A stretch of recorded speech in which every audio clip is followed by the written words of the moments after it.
Jake, Iowa State obviously had a lot of pressure on Will. Since then, he's not had as much, and certainly protection is going to be key against a really good defensive front for Oklahoma State. So what have you guys done better? How do you have to carry that over this week?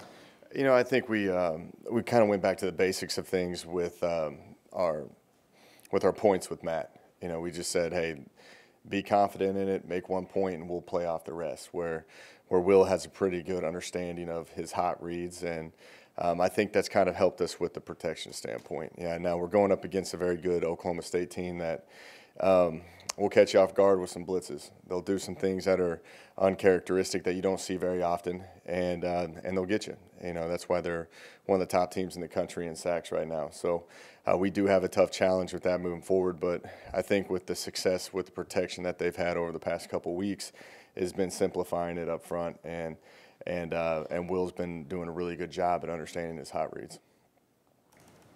I know you mentioned before that you're using the tight ends at Texas A&M and Cal. Seems like every week you talk about how good the tight ends are playing, but have you ever been around a program where you've had 2 tight ends produce like this in a season?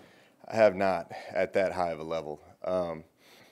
You know, looking out there Saturday and watching Wesco play, I thought he took that game over.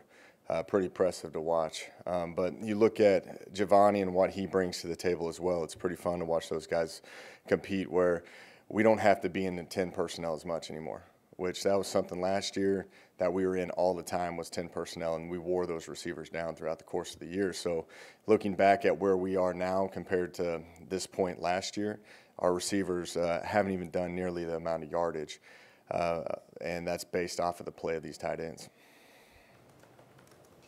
Seen a lot of running backs this year. You had that kind of 3-4 man thing going. Last couple of weeks been a lot of Petaway, a lot of McCoy.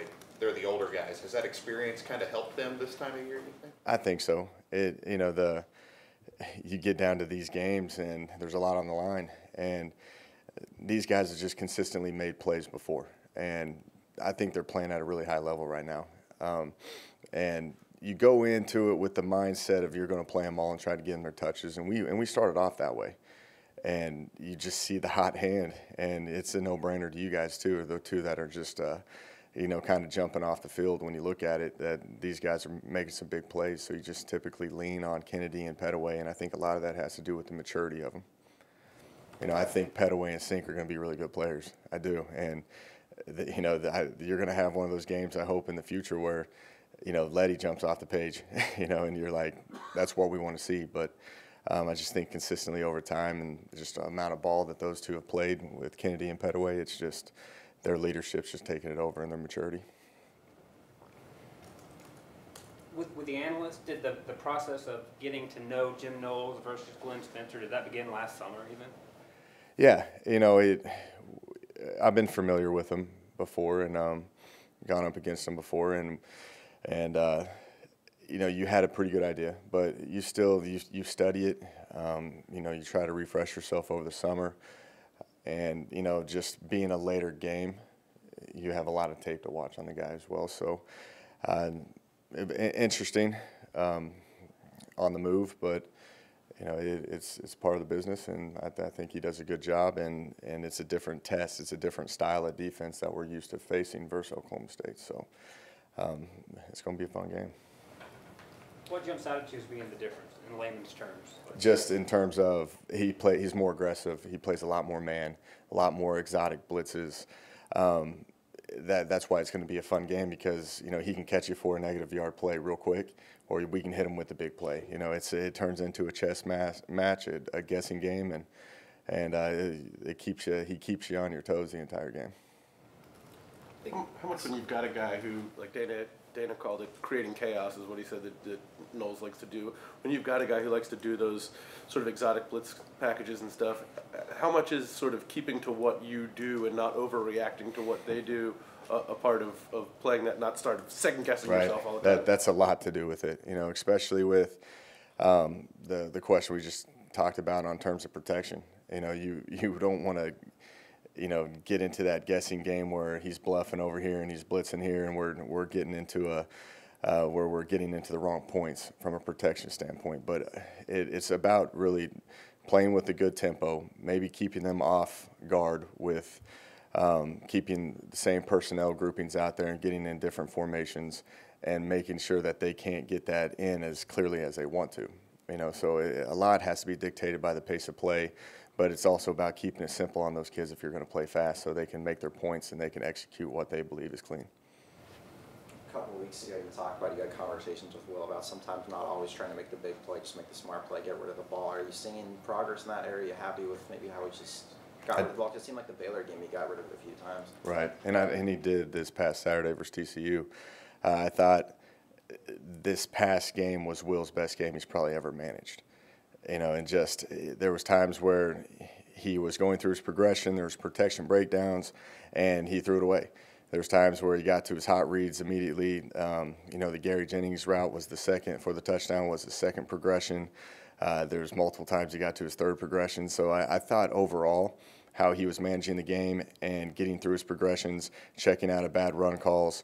I just thought he's just got a really good grasp of what he's trying to accomplish right now. Having said that, Wesco was your player of the game. What did he do to put him ahead of Will? That's a tough question, but I just thought when you looked at it, and I think you guys probably saw it too, Wesco was taking that game over. When he was catching the ball, his yards after contact was great. He was making people miss in space. He had a tough challenge at blocking number 91 for TCU, who I think is a very good player, and he brought it every single play, and with the physical nature.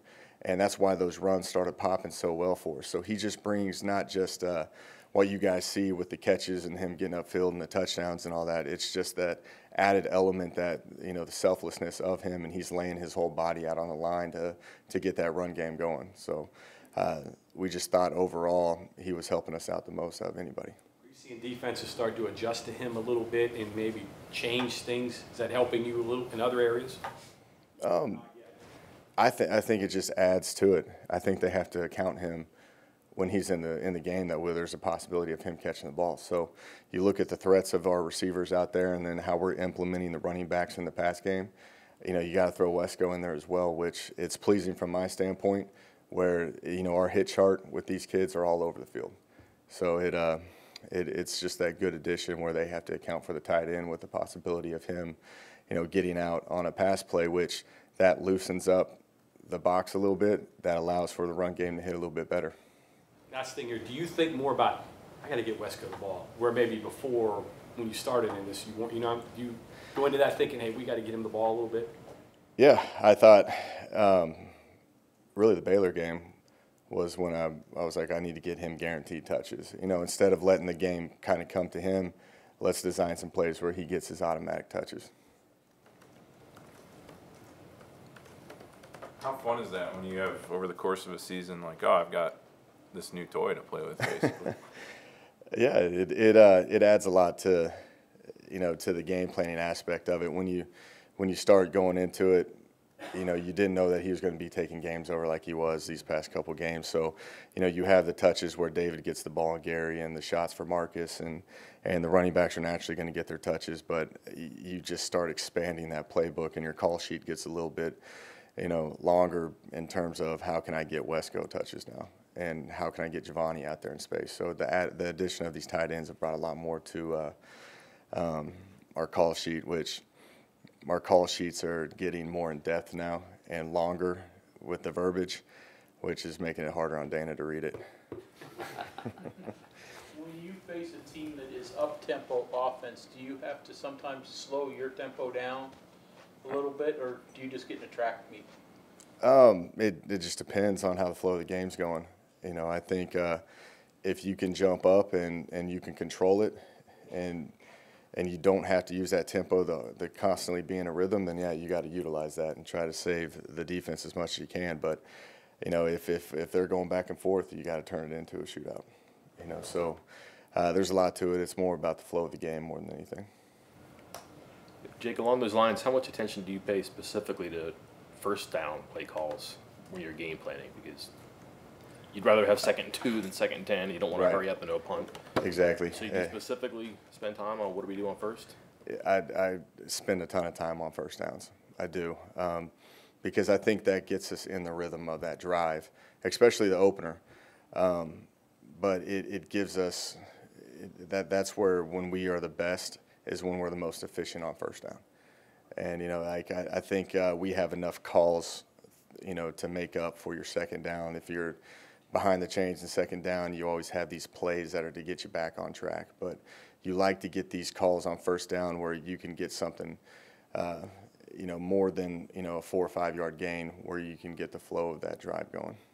And it took me a while in TCU to get going, and after really about the 4th, 5th drive is when we started hitting those first down calls. You can study teams to figure out third down tendencies and red zone tendencies for defenses. Are there first down tendencies for defense? Yeah. Really? Yep. There's a lot of teams that the first down tendencies. There's really a lot more tendencies on second down than anything. If you get to a second and short, you try to see how teams are. Some teams will play drop 8 on second and short and just expect you that's going to be a high percentage where you're going to take a shot because it's going to be a manageable third down situation if you don't get it. So you just got to study all aspects of the game in terms of how the defense coordinator is going to call it. But there are tendencies that we study a lot of and try to pick up on, and that's how you try to base your play calling. Jake, is there a difference coaching and playing offense at home as compared to away? No, not probably that's probably more of a question for the players than anything. But I have the same mindset. I think our kids do like playing on the road in terms of it's kind of that us versus the world mentality. There's just a hostile environment where fans are saying things to you as you're coming off the sidelines. Where I think they just kind of play with a chip on their shoulder. I think that's more player by player than anything. Lines of what Mike was saying, do you rep a specific situation? Say, for instance, Oklahoma State has got good pass rushers and they sack. Do you rep the second and long or the third and long, do a little bit more that weekend just to get an idea of what you're going to do in those situations? Yeah, if you start off taking their top blitzes, their top coverages, and on Tuesdays it's teaching and putting it into play just so they can visualize it. And then you get to Wednesday, that's when you start scripting it into scenarios where we drive the field when we do our team situations. So, you're working first down calls, you're working your shot plays, you're sprinkling in third downs, and you get all the way through your high red zone all the way into goal line. So you just mix it in and out, and, you have chain crews out there just marking every single play. There's a lot of thought that goes into the scripting, and we just try to make sure that we're all on the same page, going into the game. And then you get to Friday, which is we're going to do the same thing, where we work all those scenarios as well and make sure that those kids are seeing everything that we believe that they're going to do to us. No one's complaining about the offensive output the last 3 games. It's been amazing, but with Sims sort of going into an individual wall for a while, and then he makes that big play down the sideline the other night. Is that just there's only one ball to go around, or was he having just a I think there's a lot that goes into that. I thought people are paying more attention to him. He does bring a unique speed that they will bracket coverage him as well. That was part of playing with tempo. That we caught him in a situation where Marcus was one-on-one, and that defensive back did a good job at running with Marcus, and he made a great play. But I think there's a lot of factors that contribute to that.